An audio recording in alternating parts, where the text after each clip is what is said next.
everybody, welcome to the show. My name is Amanda Ostrander. I am a teacher-turned-homeschool mom, and this is Raising A to Z, a place where we talk about all things homeschooling. And today we're going to talk about some of my favorite back-to-school traditions for homeschoolers.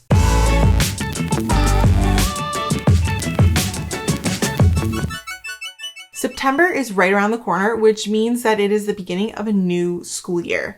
And whether you take the summer off or you homeschool year round, when it comes time to September, a lot of us like to do a little something to kickstart the new year, right? And I think that's it's such a nice thing because September really is, in my opinion, New Year's. That's when the new year starts. Everything kicks back up. The kids go back to school. All their activities start up again. My husband's a teacher, so he goes back to work. It just feels like such a new year. And it's when everything starts again. And so as homeschoolers, it's kind of that's when we kind of get back to our normal, in a sense, our fall normal, which is, the activities and a little bit more of a structured routine.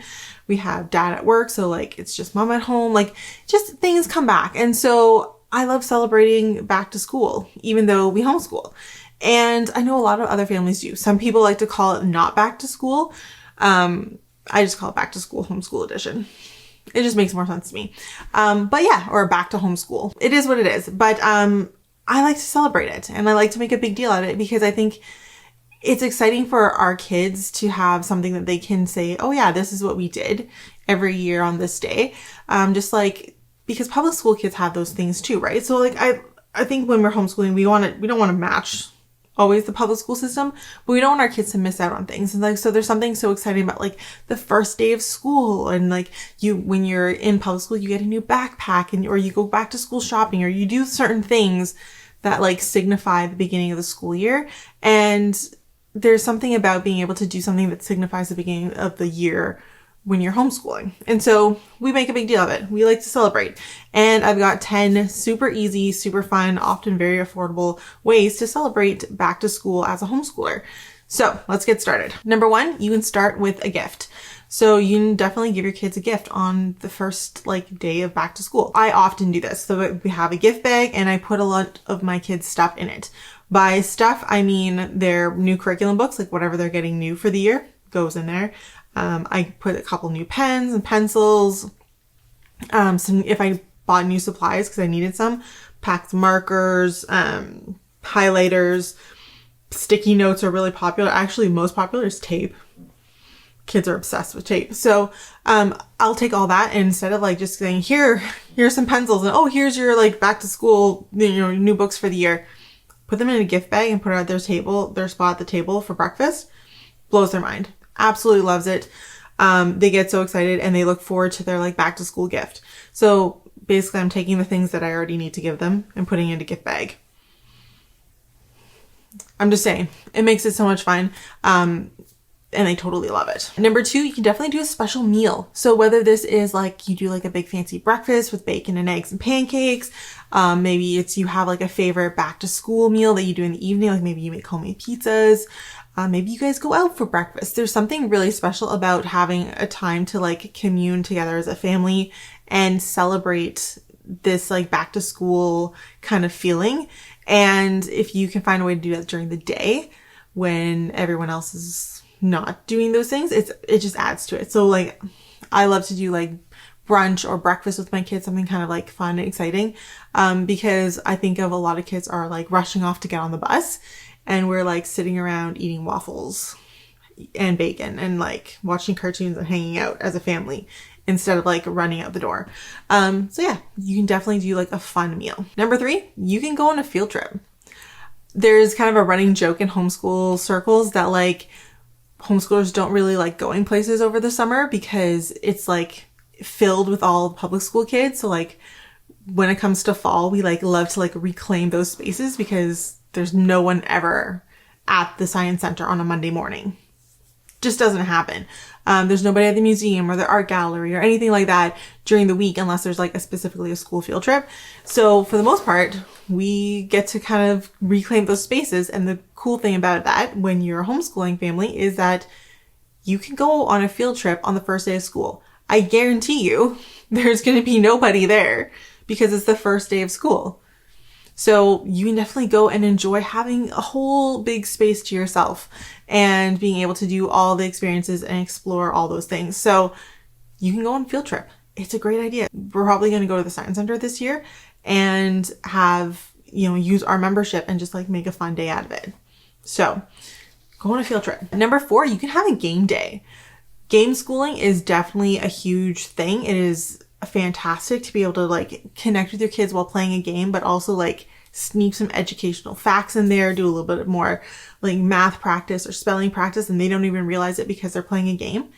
Especially, this is also a great option if it's like a kind of miserable weather day. You can have like a game day, like sit around in your PJs, drink hot chocolate, play board games, and just like love life that way. Totally a great option. Bonus points if you like did a gift and you put a brand new game in their gift, right? So start the day with a new game. Or just play a whole bunch of your favorites. It's also a great option to maybe play, like, especially if you're going to do a game day, to play a game that's a little bit longer, like maybe Monopoly or Risk or Catan. Something that maybe you don't always have the chance to play during like a regular week or a weeknight or an evening. You can definitely have the time and make the time to do like a game day. So try that because it's easy, especially if you have your own collection of games. We're going to take a quick pause and talk about this week's sponsor. This week is sponsored by the Essential Homeschool Planner. So these are homeschool planners designed by me to help us get on top and stay organized this coming homeschool year. They are available in 7, you heard me, 7 different covers.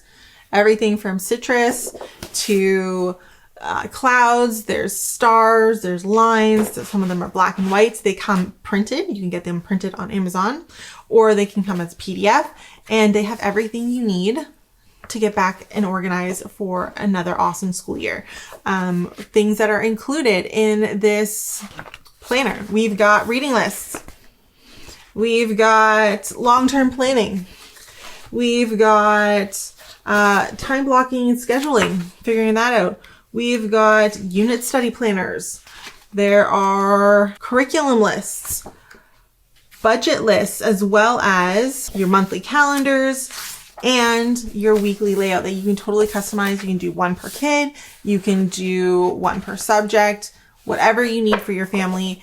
You can totally customize these to keep track of your lessons, keep track of your activities, your schedules.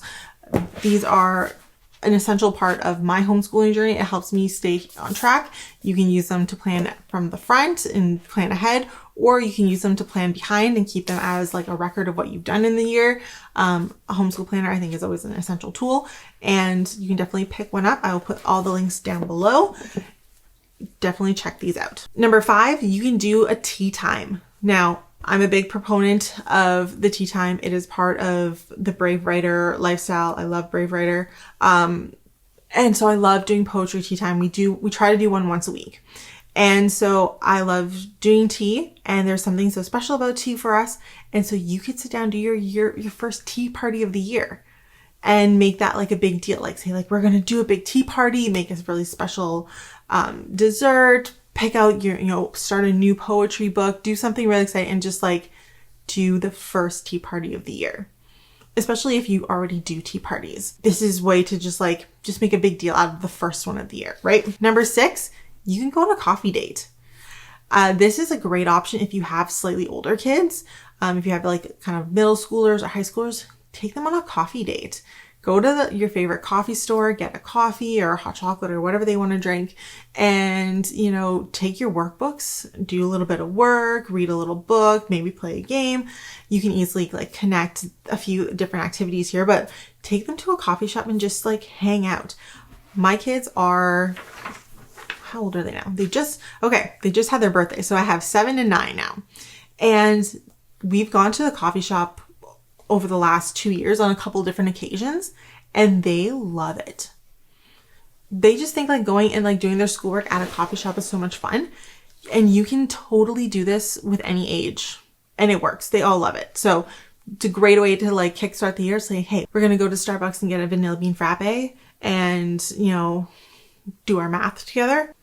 Easy sell, not super expensive. Great activity. Number 7, go to a bookstore or a library. the best way to start a new school year is with a bunch of new books. That's my opinion. Big fan of books, in case you haven't noticed. We have a lot of books. And this is just like our own personal collection. This doesn't include our library books or the Kindle or the digital books on Hoopla or anything like that. So like, we read a lot in this house. And there's something just so wonderful about starting the year with a new book.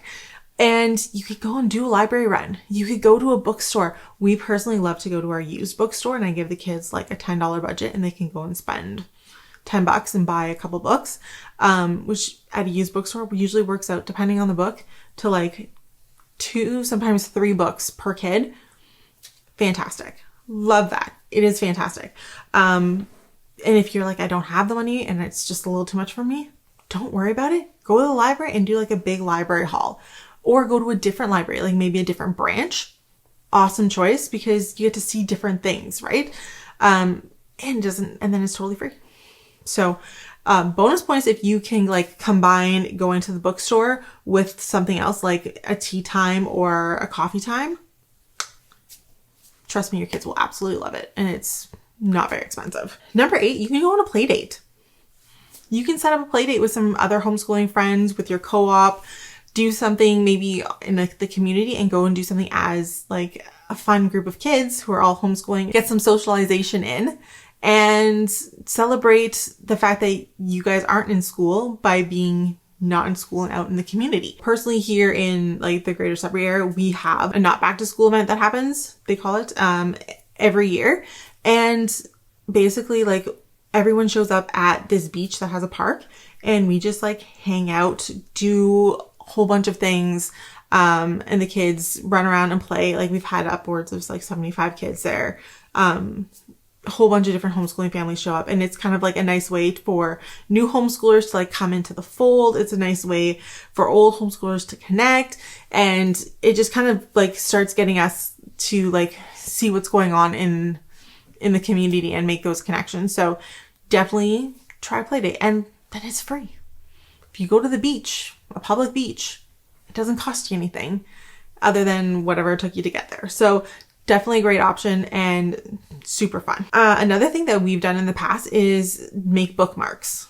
So there's lots of different ways you can, as your kids get older, you can look on like Pinterest and do like fancier ones. I've seen like wire or like folded paper ones and different things, some that are like sewn.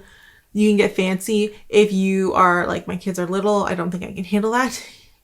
Take some paper, let them color a picture, write on it, laminate it, like cut it into like a bookmark strip and laminate, and tie a ribbon at the end. Punch a hole and tie a ribbon at the end. Boom. You have a brand new bookmark for all the brand new books that you're going to read this year. Everyone is thrilled. It's a fun activity. I highly recommend it. It doesn't take a lot. It doesn't cost a lot. You don't have to laminate if you don't want to. Like, you have a lot of options, and it's not a super expensive activity, and my kids look forward to it every single year. They're like, oh, so like, when are we doing bookmarks?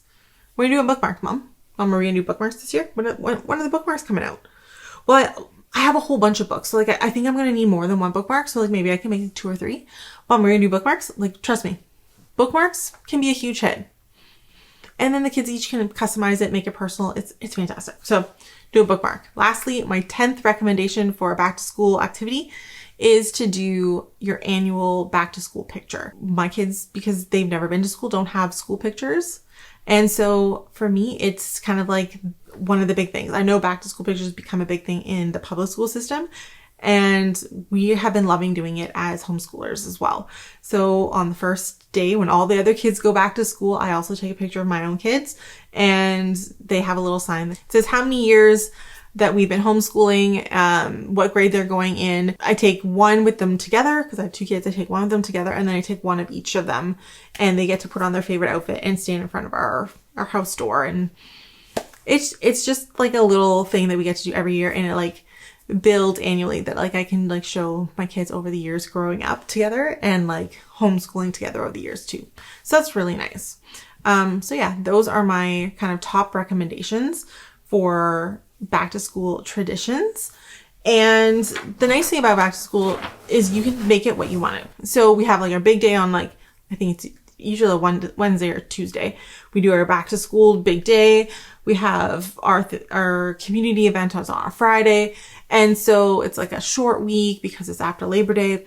And so we've often done a whole bunch of things. And like, as we've done things over the years, my kids are like, we want to do more. We want to do it. And like, they've added things that they've added themselves. Sometimes it's just like when we started was we're just going shopping and we'll do coffee date and like do a little bit of shopping. And somehow that turned into like, now we always go to the bookstore and we always have to go to the coffee shop and do our workbooks and go to the bookstore. And so I'm actually, this year I've decided I'm just going to do a week. It's going to be a back to school week and do a couple different things over the span of the first 4 days of the school year. Which means we'll do like school and then like maybe we'll do a board game in the afternoon. We'll do our back to school thing on Friday where they, go to the beach. We'll do a field trip day. We'll do like a coffee shop day.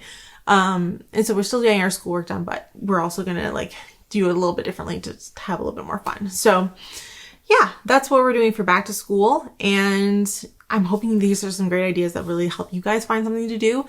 The best part about a tradition is you can do it again and again, and you can easily tweak it. So if you decide I'm going to do a field trip, you can go to different places on the first day of school for now and into eternity.